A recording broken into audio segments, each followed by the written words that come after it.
दोस्तों, जैसा कि आपको संज्ञान है, हमने करीब 4 दिन पहले एक प्रेस कॉन्फ्रेंस की थी शनिवार को, और उसके बाद एक और परसों की थी, और समय मांगा था चुनाव आयोग से ये याचिका देने के लिए, समझाने के लिए, विस्तार से उनसे मांग करने के लिए। यद्यपि हमारे को बड़ा निराशा हुई कि चुनाव के पहले सत्र 7 तारीख के पहले हमें समय नहीं मिला, फिर भी हमको आज बुलाया गया। मेरे सब मित्र यहाँ पर हैं साथ में, तारिक जी हैं, उदित जी हैं। हम लोग अभी जाके विस्तार से मिल के आए हैं पूरे कमीशन से। उन्होंने बहुत सब्र के साथ हमें सुना। जो हमने उनको बताया उसके ये बिंदु हैं। मुख्य बिंदु ये है कि ये एक बहुत ही गंभीर आघात है संविधान के मूल ढांचे पर। ये बहुत गंभीर आघात इसलिए है क्योंकि जो समतल ज़मीन आवश्यक है गणतंत्र और लोकतंत्र के लिए, जो समतल ज़मीन के बिना गणतंत्र और लोकतंत्र सुरक्षित नहीं रह सकता, और जिसको उच्चतम न्यायालय ने बार बार बेसिक स्ट्रक्चर का एक अभिन्न अंग माना है, और जिसका संरक्षक है चुनाव आयोग, उस पर बीजेपी दिन प्रतिदिन छत्तीसगढ़ के विषय में और अन्य जगह भी बार बार आक्रमण कर रही है। और हमने प्रोटेक्शन मांगा है, एक्शन मांगा है चुनाव आयोग का इसके विषय में। ये अजीबोगरीब बात इसलिए है कि लगभग 18 महीने पहले जो जांच शुरू की गई मुख्य कोतवाल द्वारा, यानी छत्तीसगढ़ पुलिस द्वारा, महादेव ऐप के विषय में लगभग 500 गिरफ्तारियां हुई, सैकड़ों मोबाइल फ़ोन, लैपटॉप और अकाउंट्स बरामद किए गए। लिखित रूप से हमने आपके समक्ष रखा, चुनाव आयोग को दिया। 18 महीने से ये चल रही है कार्रवाई। 5-6 महीने पहले मुख्यमंत्री ने औपचारिक रूप से मांग की कि कुछ लोग इसके छत्तीसगढ़ से हैं, उनको गिरफ्तार किया जाए। उसके बाद 30 अगस्त को औपचारिक रूप से मांग की कि इस ऐप को बैन कर दिया जाए, प्रतिबंधित कर दिया जाए। सब कुछ वैसे ही चल रहा है, केंद्र सरकार कुछ नहीं करती है। केंद्र सरकार के ईडी खुद जांच शुरू कर देते हैं 6-8 महीने पहले दुबई से, कोई ठोस कार्य नहीं करते हैं। और जैसे ही चुनाव छत्तीसगढ़ का पास आता है तो पिछले एक हफ्ते में आप दिन प्रतिदिन नए वक्तव्य देख रहे हैं, नए प्रमाण पत्र देख रहे हैं बीजेपी के नेताओं द्वारा, माननीय प्रधानमंत्री द्वारा और चुनाव और ईडी द्वारा। विचित्र बात नंबर 1 कि मिनिस्टर ऑफ आईटी कहते हैं कि मैंने परसों बैन इसलिए किया ये ऐप, परसों, तारीख नोट करिए, परसों यानी 6 तारीख को, क्योंकि छत्तीसगढ़ सरकार ने पहले मांग नहीं की मेरे से ऐप बैन करने के लिए। अरे भाई, किसको बताएं कि क्या बैन करने का अधिकार क्षेत्र केंद्र सरकार, उनके मंत्रालय में है कि नहीं? क्या बैन करने से पहले पूर्व अनुमति चाहिए प्रदेश सरकार की? क्या प्रदेश सरकार के कहने से वो काम करते हैं? ऐसा अजीबोगरीब लिखित वक्तव्य है माननीय मंत्री महोदय का। दूसरा, ये कहती है ईडी कि सब्जेक्ट टू इन्वेस्टिगेशन, मैं कोट कर रहा हूँ, मेरे शब्द नहीं हैं, हमको लगता है कि बहुत घोर चीज़ें हो रही हैं, गलत चीज़ें हो रही हैं, गैरकानूनी हो रही हैं, और रुपया आ रहा है बाहर से छत्तीसगढ़ को इलेक्शन चुनाव को फंड करने के लिए। ये कैसा वाक्य हुआ भैया? सब्जेक्ट टू इन्वेस्टिगेशन, यानी आप भविष्य में तहकीकात करेंगे लेकिन आरोप प्रत्यारोप आज करेंगे, चुनाव की समतल ज़मीन को खराब आज करेंगे, लोगों को गुमराह आज करेंगे।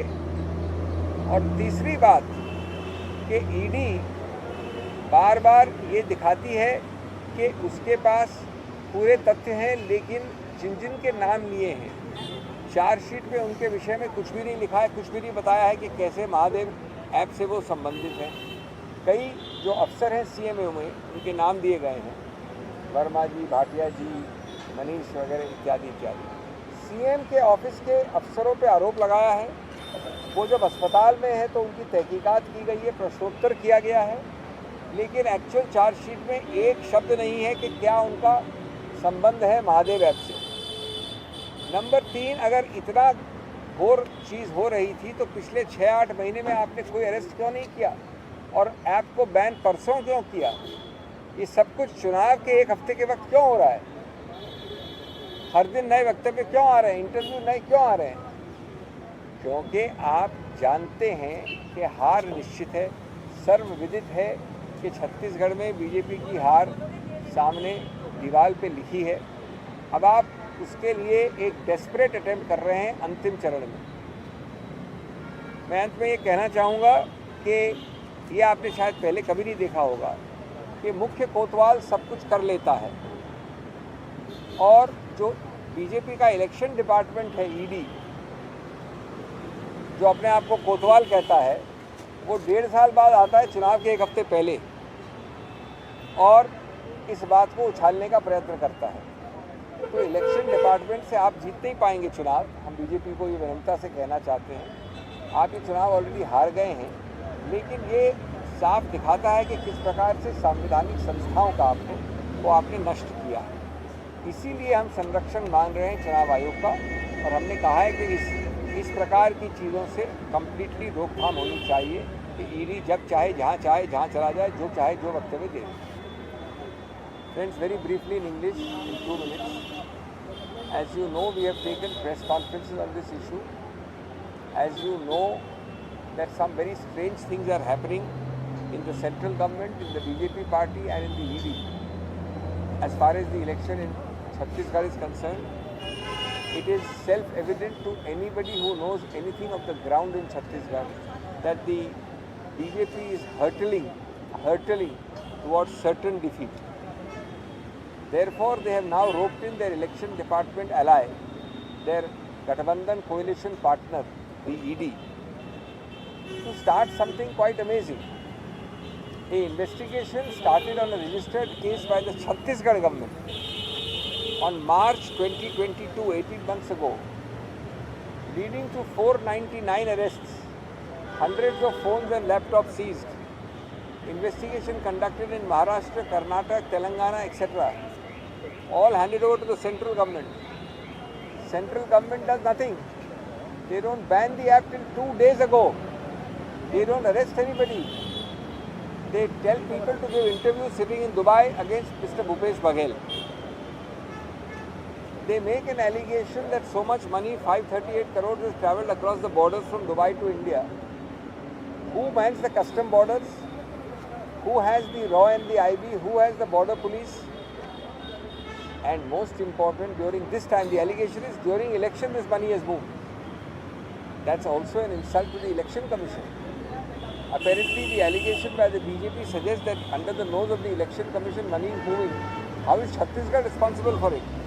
Does the jurisdiction of Chhattisgarh government go beyond the borders of India? We also want to condemn the cheap politicization of this whole issue because you are losing the elections. The Minister of IT gives an amazing, unprecedented statement that I banned this app 2 days ago because Chhattisgarh government never asked me earlier to ban.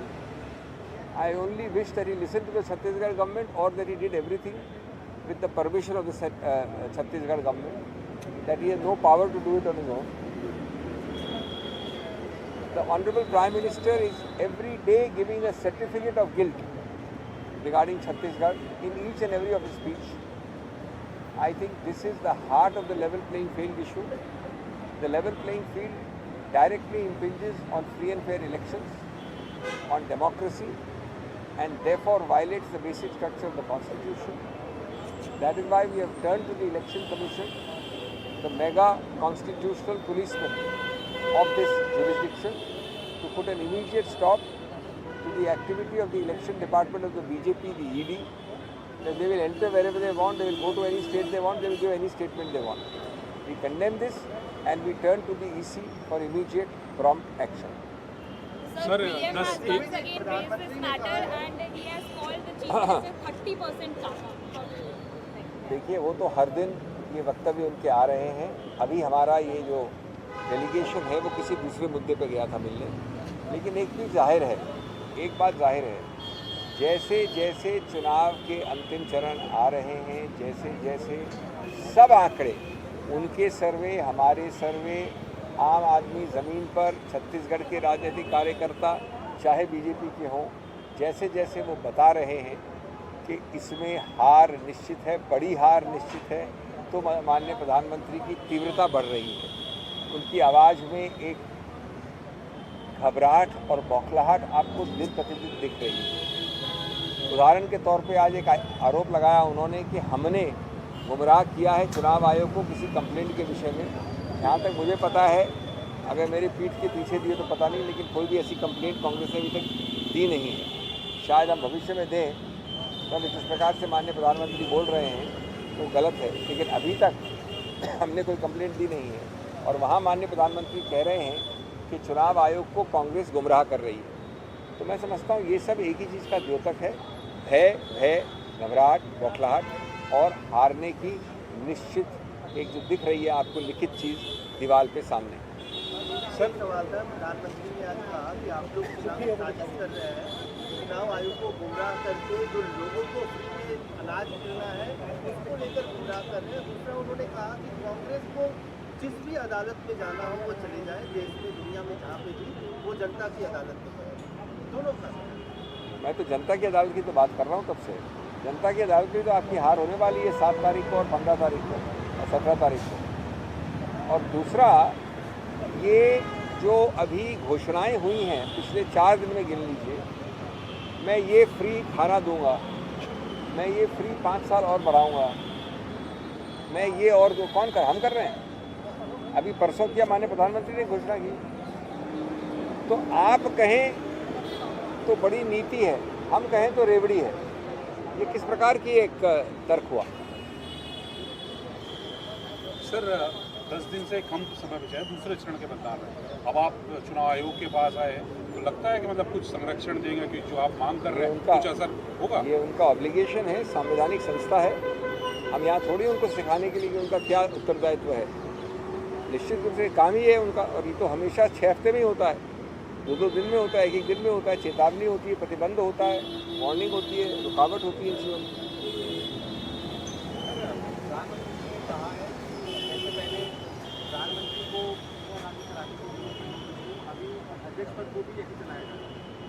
अब देखिए, उनको सब तरफ remote दिखता है, तो उसका उत्तर मेरे पास नहीं है। सिर्फ एक जगह उनको रिमोट नहीं दिखता है, वो है नागपुर। वो खुद वहाँ के प्रचारक हैं, वहाँ का रिमोट उनको नहीं दिखता है। उनको रिमोट हमेशा, पहले ये आरोप था गांधी परिवार के, अब हो गया आरोप खड़गे जी के बारे में, पहले आरोप था मनमोहन सिंह जी के बारे में। आखिर हम 2 चुनाव जीते हैं राष्ट्रीय स्तर पे और कम से कम 15 चुनाव जीते हैं असेंबली में। तो रिमोट कंट्रोल जहाँ आप देखना चाहते हैं वहाँ देखते हैं। और मैं तो एक चीज़ और कहूँगा, इस पूरी सरकार का सबसे बड़ा रिमोट कंट्रोल एक ही व्यक्ति के हाथ में है। वो रिस्क बोर्ड रोल में बैठता है, उससे पूछिए कि उनके मंत्रियों पे कितना डेलीगेशन है। हर चीज़ उनके उठने बैठने से लेके करने काम करने की शैली में पूरा रिमोट कंट्रोल प्रधानमंत्री अपने हाथ में रखते हैं और हमको बता रहे हैं, सीख दे रहे हैं रिमोट कंट्रोल की। सर, यहाँ आपको समय नहीं दिया गया, लास्ट में अब इलेक्शन हो गए हैं, क्या इसमें भी राजनीति है या दबाव है? अब देखिए, वो बात रात गई बात गई वाली बात है। हमने उस पर प्रेस कॉन्फ्रेंस की है, आपने देखी है। सब लोग समझते हैं कि अगर 7 तारीख को चुनाव है तो हमको तो 5 तारीख को लिखित रूप से बुला लिया गया था। उसके बाद वो लिखित रूप से कैंसिल हुआ आखिरी मिनट पे। होना चाहिए 7 के पहले, क्योंकि एक चरण निकल गया, लेकिन हुआ सो हुआ। Thank you.